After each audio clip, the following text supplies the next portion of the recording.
You weren't invited, my mother said, her smirk slicing cleaner than any knife. It's just a reunion. Don't take it personally. She held the invitation in her perfectly manicured hand, waving it like a victory flag while sipping from her bone-white teacup. Reunion? That's what she called my brother's 400 guest engagement gala? The one splashed across Instagram with rented chandeliers, champagne towers, and a freaking live harpist flown in from Prague. But I didn't flinch. Not in front of her. Not again. I see, I said, nodding slowly, keeping my voice even. Well, I hope it's unforgettable. Oh, it will be, she chuckled, patting my shoulder like I was some lost little girl who'd wandered into grown-up matters. You've always been a bit out of place at these things anyway. And just like that, she walked out of the room, humming to herself as if she hadn't just detonated another landmine in what used to be our relationship. That night, I sat at the small kitchen table of my modest two-bedroom apartment, staring at my laptop screen. The cursor blinked. My fingers hovered above the keyboard. Then I started typing. The next morning, everything changed. The sunlight hit my face as I cracked open the door to grab the mail.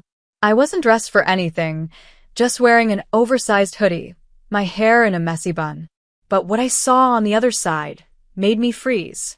Microphones, cameras, boom poles, satellite vans, and reporters, dozens of them, lined across the curb in front of my little house, shouting questions. Can you confirm it was you who exposed them? Why didn't you speak out earlier?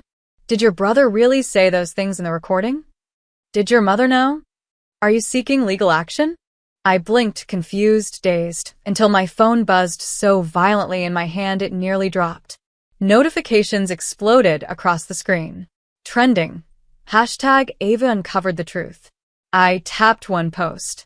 And there I was, captured in a blurry video from my social media, clipped beside screenshots of an anonymous expose I had written under a pseudonym, now tied back to me by digital sleuths. It was titled, The Golden Sun and the Rotten Truth, What the World Doesn't Know About Him. It had gone viral. And my brother's picture?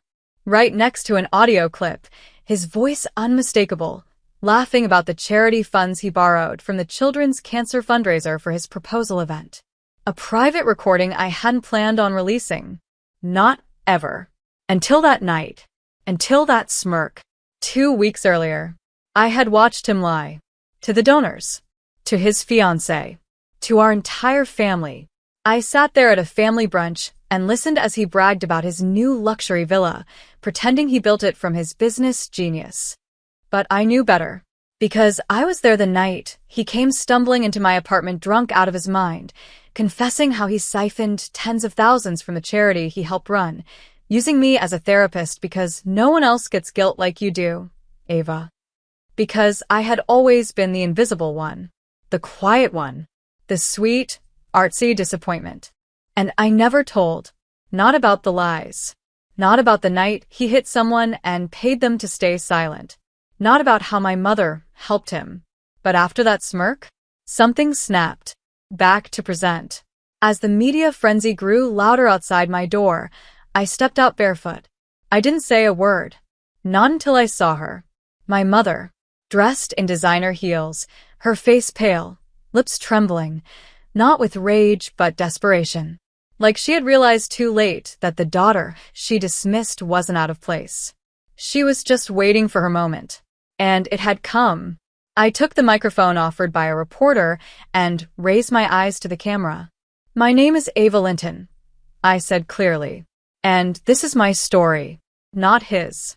Not theirs. Mine. The air shifted. Even the wind seemed to pause. I didn't blink. And I wasn't going to stop. The camera flashes didn't stop, not when I turned away, not when I shut the door. And not even when I sank to the floor in my hallway, my hands still shaking. I hadn't planned any of this. I'd only posted the article out of a sense of survival, not vengeance. But now? Now it had a life of its own. I checked my phone again. My inbox was flooded. Journalists, law firms, podcast producers, even celebrities who wanted to amplify my story. I didn't know what terrified me more, the attention or the fact that, for the first time in years, Someone was listening to me. And not just anyone. Everyone. But my phone rang again, and when I saw the name on the screen, my throat dried instantly. Logan, brother. I didn't answer. I couldn't. Not yet. Instead, I stood, walked into the kitchen, and opened the bottom cabinet. Behind old pans and stacked cereal boxes was a dusty red folder. I hadn't looked at it in almost a year. Inside were everything I'd ever documented, screenshots, texts, financial statements I'd once helped him organize. Because Logan wasn't tech-savvy, and I'd been the only one in the family who knew Excel well enough to clean up the books. That's how I found out. And that's why he never thought I'd say a word. 2 years earlier. Don't look so dramatic, he laughed, tossing his wine glass on the couch cushion like it was a coaster. It's not like the kids are dying. It's only temporary. I stared at him, frozen. You used the donations to buy a Rolex? I'll pay it back. I just needed to look the part for the pitch meeting. You know how the game works, Ava. Appearances matter. No one trusts a poor CEO. But those donations were. Technically in a general use pool, not earmarked. He cut me off, eyes sharp now. And if you're thinking of ratting me out, don't. You think Mom's gonna take your side over mine? He wasn't wrong. Back then, I stayed silent. I had always stayed silent. But that night, something had died in me, and something else started to grow. Present. My doorbell buzzed. I peeked out the blinds. Not a reporter this time. A girl. Maybe 11 or 12. She was holding a small paper bag and looked scared. I opened the door slowly. Hi. I said. Are you Ava? She asked, blinking up at me. Yeah.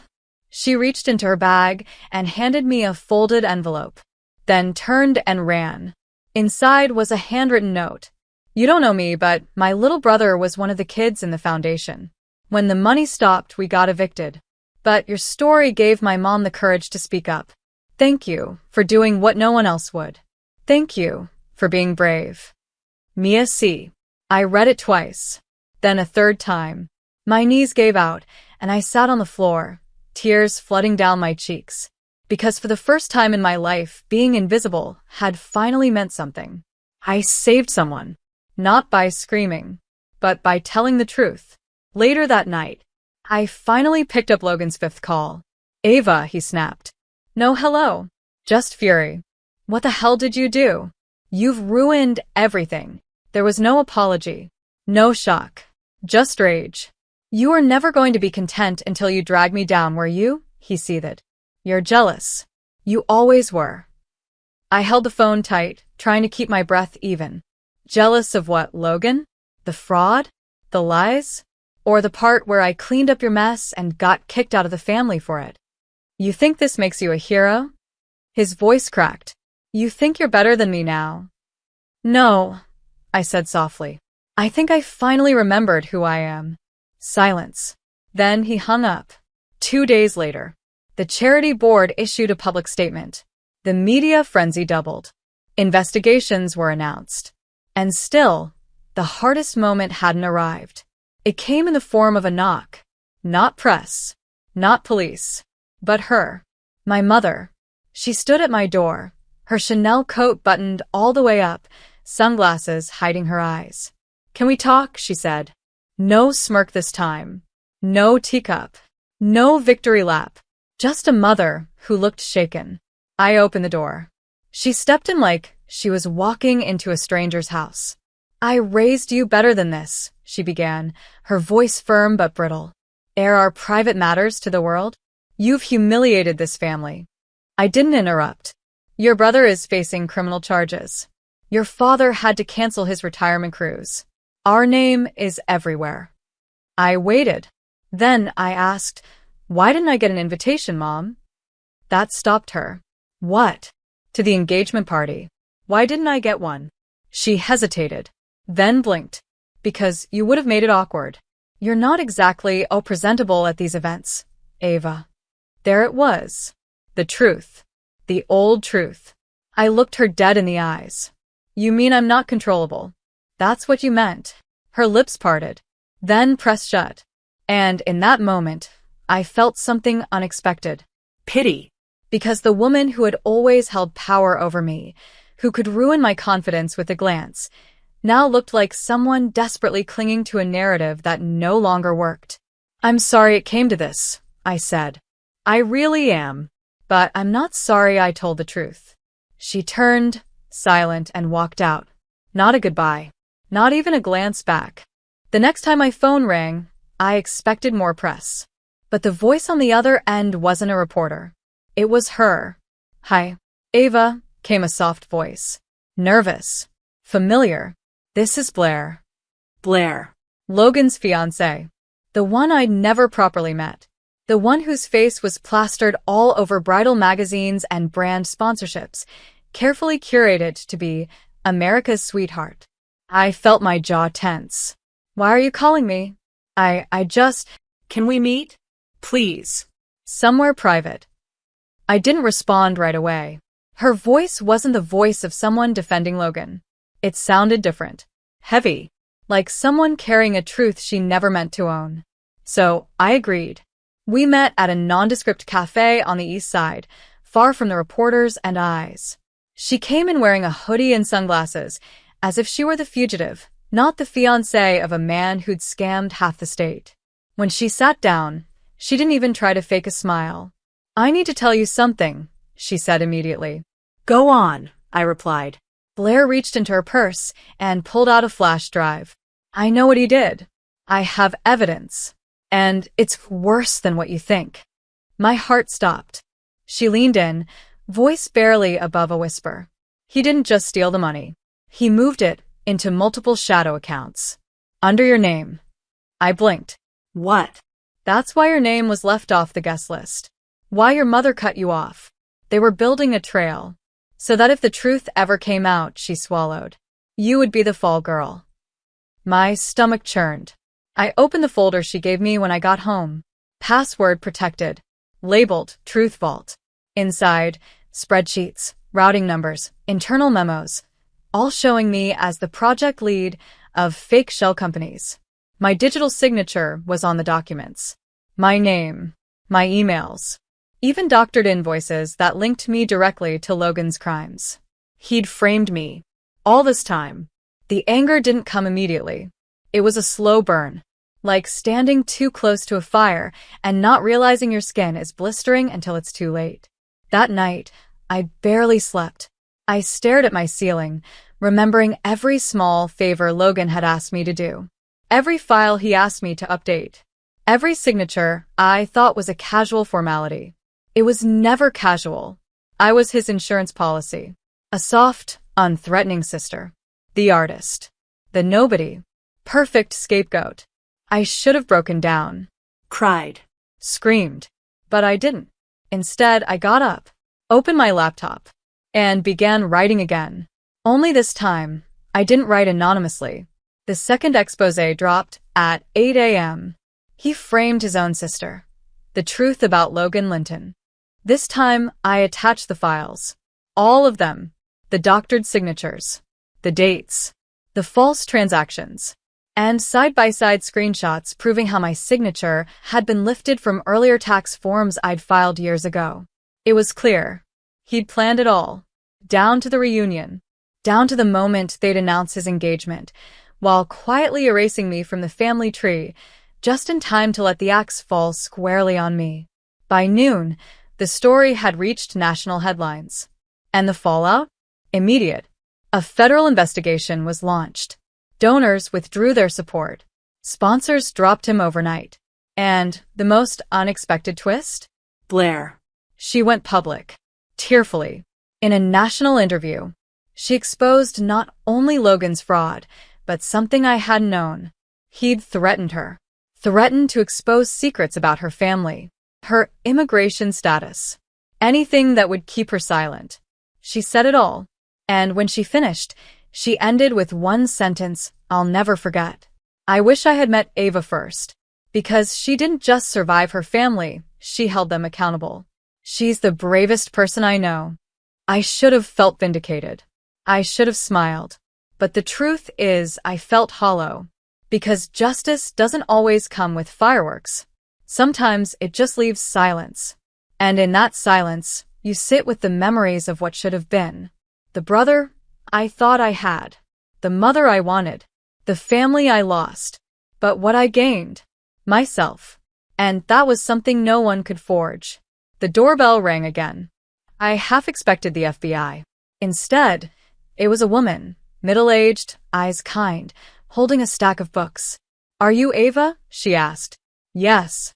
I run a local girls' shelter," she said, smiling gently. "We help teen girls coming out of abusive homes. And we've been reading your story every day. These girls? They think you're a superhero." She handed me the books. Each one had a note. Handwritten. Crayons. Glitter. Little hearts. "I want to be like Ava one day." She told the truth even when it hurt. "Thank you for being brave for all of us." My throat tightened. My vision blurred. I held the books close to my chest. And for the first time since it all began, I smiled. Not for the cameras. Not for the crowd. But for me. The courtroom was ice cold. Or maybe it was just my skin. I sat 2 rows behind the prosecution table alone. No family, no friends. Just me.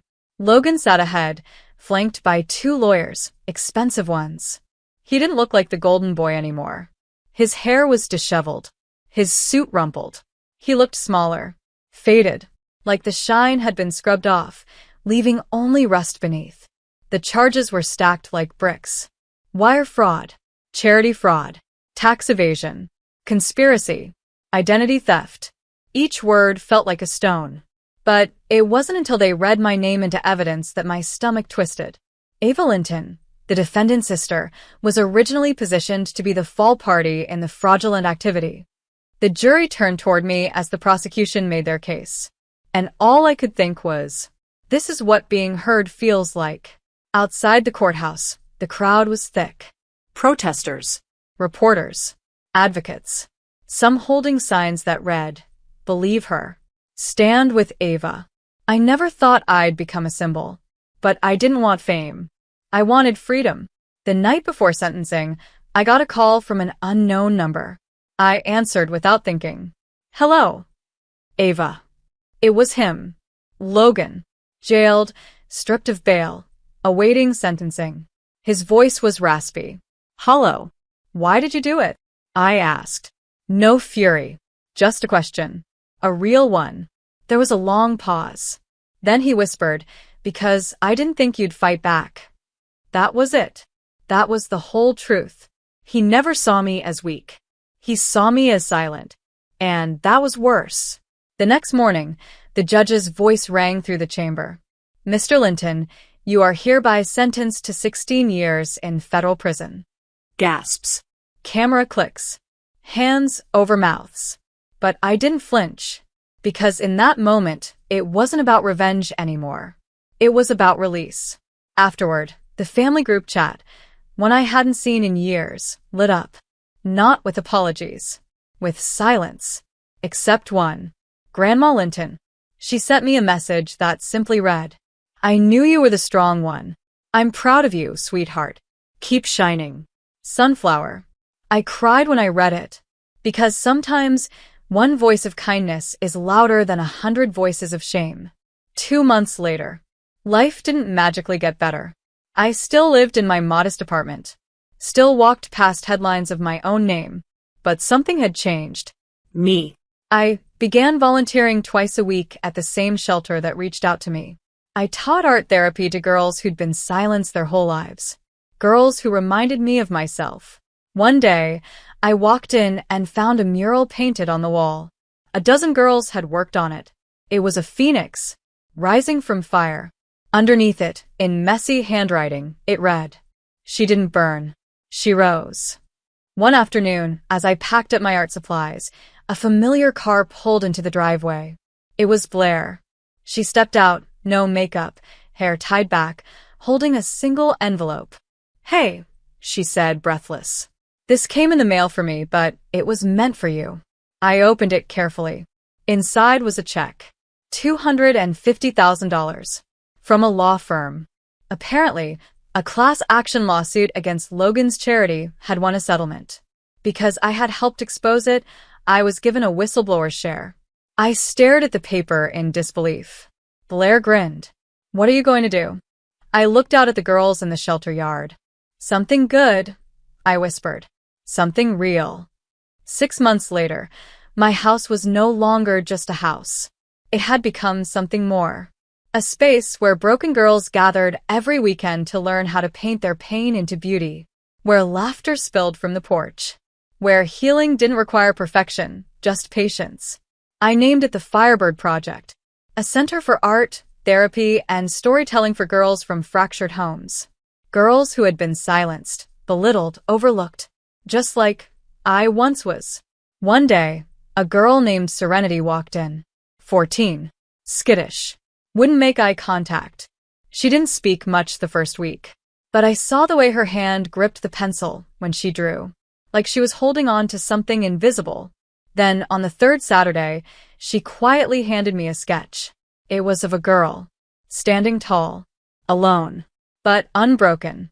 And underneath it, she'd written, "She looks like you." That night, I sat on my porch, watching the sun bleed orange across the sky. It was the same porch where I once sat crying into my sleeve, wondering if anyone would ever see me. Now, it felt like every soul I'd helped had stitched a part of themselves into this place. And me? I wasn't invisible anymore. I was a lighthouse. The news cycle eventually moved on. Logan faded from the headlines. New scandals replaced him. New headlines screamed louder. But I stayed steady. I didn't chase relevance. I built legacy. One afternoon, as I returned from a class, I noticed something odd. Reporters outside my gate again. A woman approached me, holding a mic, but this time her tone wasn't invasive. "Miss Linton, sorry to show up like this," she said. "We just wanted to know, have you seen the trending post today?" I frowned. "No." "What is it?" She handed me her phone. The screen showed a video. Logan, from prison, leaning into the camera during a visitation interview. He looked older, harsher, and yet, somehow, more human. "I don't expect forgiveness," he said quietly. "But if I could go back, I wouldn't just change what I did.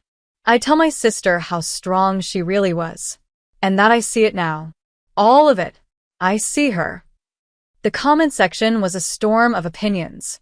But I only read one. Ava didn't just expose the lie. She became the truth. I didn't cry. I didn't smile. I just stood there quietly, feeling something new settle into my chest. Peace.